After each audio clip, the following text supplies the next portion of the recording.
All right. Hey, everybody. I have not done a live in a hot second. So I thought that I would try to hop on here and talk a little bit about estrogen dominance and a couple other things in my post, but I'm going to wait a little bit and see if some more people hop on here. So like I said, it's been a hot minute since I've hopped on Facebook and I've done any kind of live. I'm doing it through Zoom.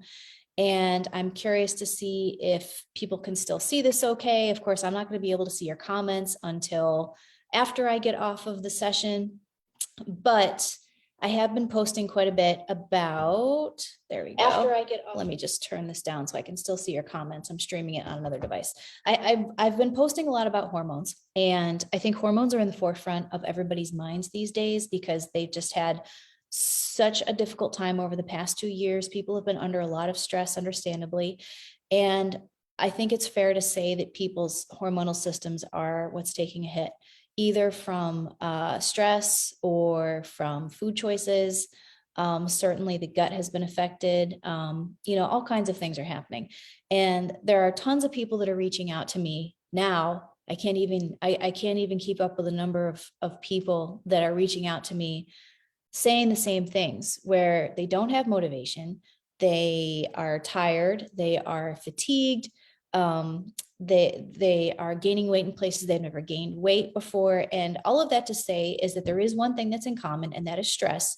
And I think I'm going to do a whole other live about that at another time to cover it in a different way. But tonight I really want to talk about estrogen dominance because I just posted about it. There's a really great graphic that you can scroll down and see. And this affects women mostly. It could be applicable to men, but men can certainly have an estrogen issue, but it's more so common to women. And I think that a lot of women deal with it and they have no idea that they're dealing with it. So I posted a few warning signs.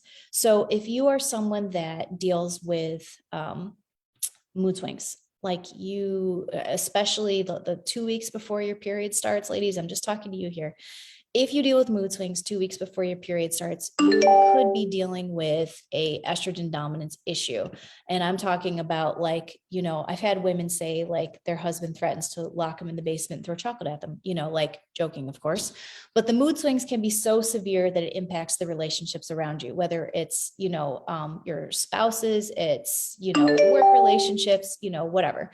That's not normal. And it's not very pleasant.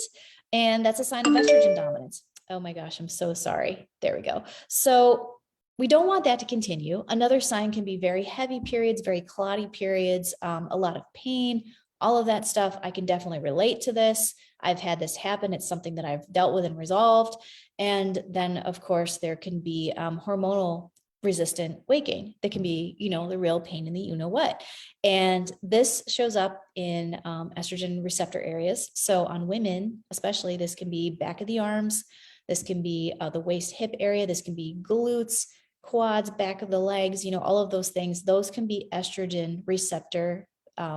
There's estrogen receptors in those places. There's more in some people than others. So that means fat is going to go there more preferentially if you have a higher amount of estrogen circulation in the body, if you are dominant in estrogen.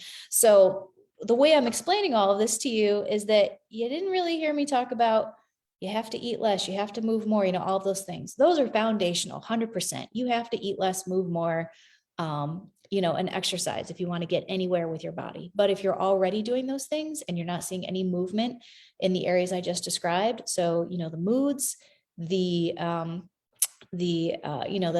period symptoms and the hormonal related weight loss resistance and all of those things, if you're not getting anywhere with that, then you have to start working on your hormonal systems. And that really isn't a one size fits all approach. Sometimes it can be because your progesterone is low in relation to your estrogen, and that's causing dominance. Sometimes it means your detoxification systems are not up to snuff, and that can be causing estrogen dominance. There are postmenopausal women that I have worked with that have been estrogen dominant. So you can be estrogen dominant in any childbearing or post-childbearing stage of life. And the key to getting all of this straightened out is eating a whole foods nutritious diet. It's going to vary from person to person. I will say that you don't necessarily have to go plant-based to resolve this problem. I have worked with plant-based women that have still been estrogen dominant. So the meat products and the animal products really didn't have anything to do with it. It was more so how their bodies were processing the estrogen that her body was already producing, and it wasn't getting rid of it properly. So you need to take a whole foods approach. It's going to be different for every person. You need to optimize your gut if it's not optimized. If you are not having a bowel movement daily, that is definitely going to predispose you to having more estrogen dominant type problems. And really want to make sure your other detoxifications are up to snuff. And that doesn't mean that you run out and you get some crazy juice cleanse, which I don't recommend. It's just making sure that everything is working optimally. And that's going to vary from person to person as well. And there can be genetic predispositions. There can also be emotional traumas that can play a part in this, whether they are past, they are anticipated, they are inherited, ancestral. Those can all play a role as well. Because if you look at history with women, even if you look at how periods were labeled for women, it was labeled as like a manic hysteria time for women. So there's a lot of negative associations with estrogen in general and the female cycle and all of those things. And there could be inherited emotional predispositions that are causing some of these problems. So you really want to approach it from all of those angles. It's going to look a little bit different for everybody. So it's hard for me to say specifically what to do. But you do want to eat a really great whole foods diet. You want to make sure detoxification organs are working great. And you also want to address any emotional stressors in your life, whether they are past, they are present, they are anticipated, maybe they're ancestral. You really want to do your best to resolve those either on your own or work with someone that can help you. And then you should start to see your hormones start to balance out. And also you want to keep in mind that this is not a lickety split fast process. I mean, you want to give I've seen recommendations of anywhere from 1 to 3. So every 1 to 3 years or 1 to 4 years that you've been dealing with some type of imbalance, you want to give about 1 to 2 months for each year. So if you've been dealing with issues since you were like 14 and you're now 45, we're not going to be able to see the shift you're looking for in just a matter of months. It's going to take time. You might want to give yourself 9 to 12 months, for example, to really make the shift.